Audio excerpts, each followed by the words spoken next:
what are we talking about today? Well, we're putting this episode together in the midst of earnings season, and Hub24 released their earnings, and their after-tax profit has doubled. Which seems impressive. It does, and they attribute it to one main reason, that more people are opening SMSFs or self-managed super funds.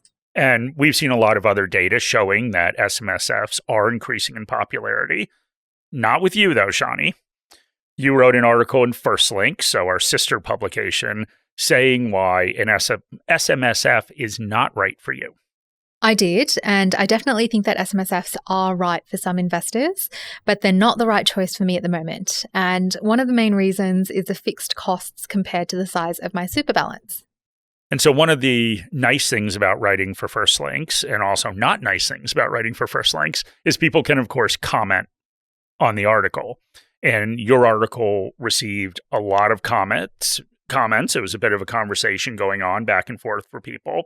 And we saw, of course, some of the reasons why people say that SMSFs gave them the control that they're looking for, and why they love being able to pick the exact securities that are in their retirement accounts. But others said it was more of a headache than they expected. So a lot of paperwork, ongoing compliance, and just a large time commitment that never really goes away. So there was even one person who chose an SMSF and then wound it up and went back to an industry super fund because it was just more work than expected. And that really highlights the core issue with SMSFs. They give you freedom, and this freedom means that you can invest flexibly and in the assets that you want, including options that aren't available to you through regulated industry and retail funds.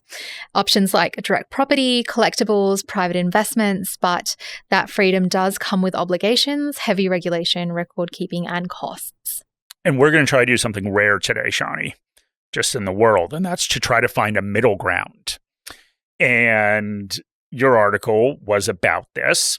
So you wrote, I guess, more of a follow-up article on that SMSF, not right for you. You tried to look at what are the different options that investors could explore that represented a middle ground between the two. Yeah, and what we've seen is that industry and retail super funds have been paying attention to how popular SMSFs are, especially with higher balance investors. And these super funds definitely have it in their interest to retain these clients as their balances grow and SMSFs become more feasible from a cost perspective. So the funds have been innovating to offer an investment product that has some of the benefits of an SMSF without the administrative burden, and that's direct investment options.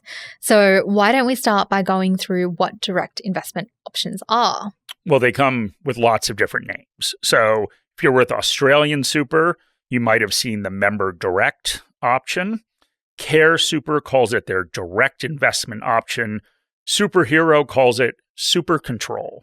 So more and more funds are adding these features. So what does this actually mean? Well, traditionally, if you're with a retail or industry super fund, you would choose from a pre-mixed portfolio like balanced or growth or high growth. You get diversification, but you have no control over the underlying securities. Direct investment options sit between that and a full self-managed super fund. They allow you to directly allocate part of your super into ASX 300 shares, ETFs, or listed investment companies. So instead of just saying, I want 40% in Australian equities, you could say, I want 3% in CBA, 4% in BHP, and 30% in the NASDAQ 100 ETF. It's a way of giving investors more choice without burdening them with the full SMSF style administration. And it's also interesting to see how people are using these different options, because it seems like a lot of people are not going all in. That's right. A lot of investors are using it as a core satellite approach. So, Mark, do you want to explain what that is? I do. And we did an episode on this at some point. So core satellite is an investment strategy that we've, of course, spoken about before, but it's when investors have the core of their portfolio that's invested in passive index funds or ETFs, and then they have a satellite portion of their portfolio. And the satellite is the smaller portion, and it's invested in individual stocks, active funds, or ETFs. They're basically, directional bets that are tactical allocations where you try to push up the overall performance of your portfolio. So this direct investment options are being used to create core satellite portfolios. And although this data is a little bit dated, Tom Garcia from AustralianSuper said back in 2018 that members typically allocate about 30% of their balance to the direct option. So they keep most of their money in the core, professionally managed portfolios. That's their diversification and stability. And then they carve out a portion for satellites where they can take more concentrated positions in companies or ETFs that they really believe in. And when we look at the superannuation providers that provide this direct investment option, some of them actually mandate that it is a core satellite strategy that investors have to take. So, for example, Superhero only allows up to 75% of your investment in direct investments. And this, in a way, forces investors to maintain some diversification. So we started this podcast out by talking about SMSFs because that is what most investors are familiar with. Let's talk about how this direct investment option that's now offered by industry and retail funds compares with SMSFs. The first point of comparison is that with an SMSF, you get complete control. There's no limits on what percentage you allocate where. With some legal limits, of course, there's also no restriction on investment type.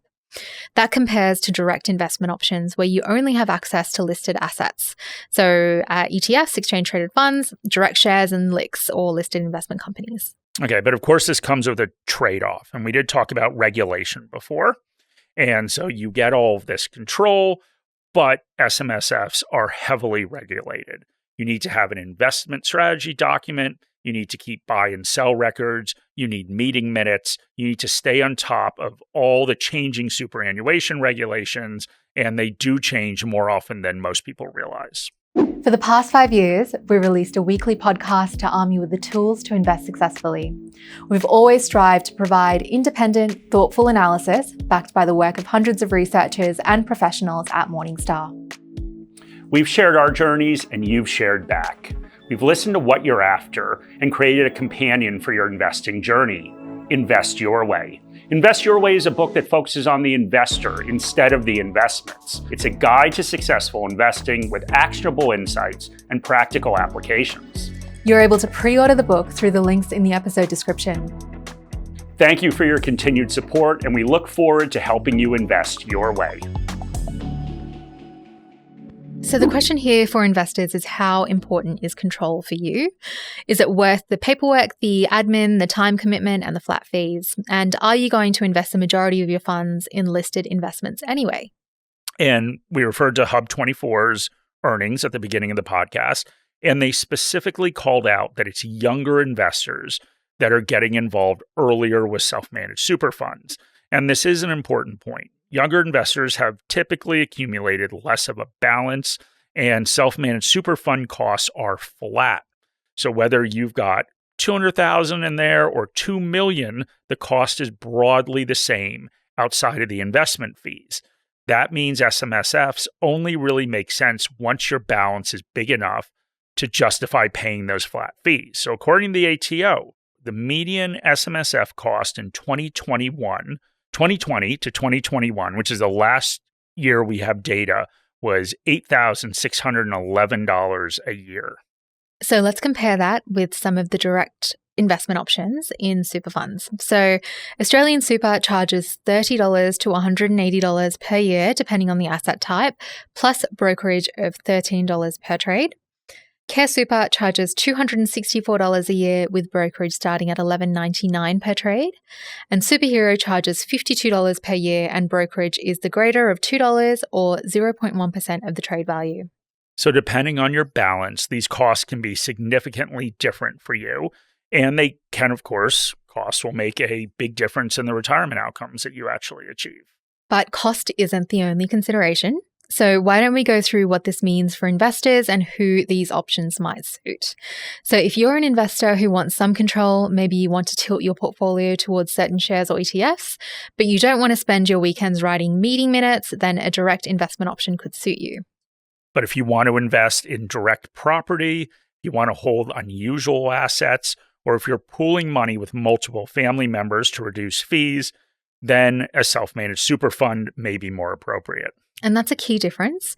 Direct investment options usually only cover listed investments. SMSFs open the door to everything else, as we've mentioned. And SMSFs do allow you to have multiple members, so those flat fees can become more palatable when they're spread across multiple people. And another consideration is insurance. In most industry or retail funds, you can access group insurance policies, which are usually cheaper. Self-managed super fund trustees have to buy individual retail policies, which can be more expensive. And of course, administration is very different. In a direct investment option, the fund handles the reporting and the compliance.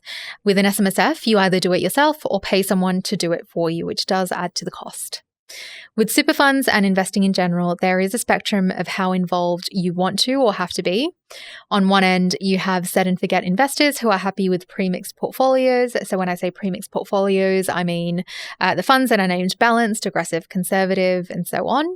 And on the other hand, you have full DIY investors with SMSFs. And as we've been saying, direct investment options sit in the middle.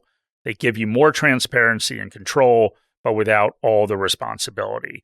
And importantly, like most choices in investing, you don't have to choose one or the other. You can mix approaches like what the majority of investors are using these direct options with. But if you're taking this approach, there are a few things to keep in mind. The first is fees. If you're mixing pre-mixed options and direct investments, you need to make sure you're not doubling up on costs. Over the long term, 2 sets of fees could really drag on your returns. The second is brokerage. If you're contributing regularly to your super and you're buying shares frequently, the small brokerage costs can add up. Third is simplicity. Sometimes simpler really is better. It's tempting to think more control equals better outcomes, but that's not always the case, especially after fees. Finally, think about your balance. Is it large enough to justify the admin fees of an SMSF, or would a direct investment option give you the control you want at a fraction of the cost? As we always say in this podcast, the most important thing is to be intentional with your super as it is your retirement savings. The vehicle that you choose should align with how much you want to invest and how much responsibility you're prepared to take on. And ultimately, those costs really do matter. Thank you guys very much for listening. We really appreciate it. And we will be back next week with a new episode.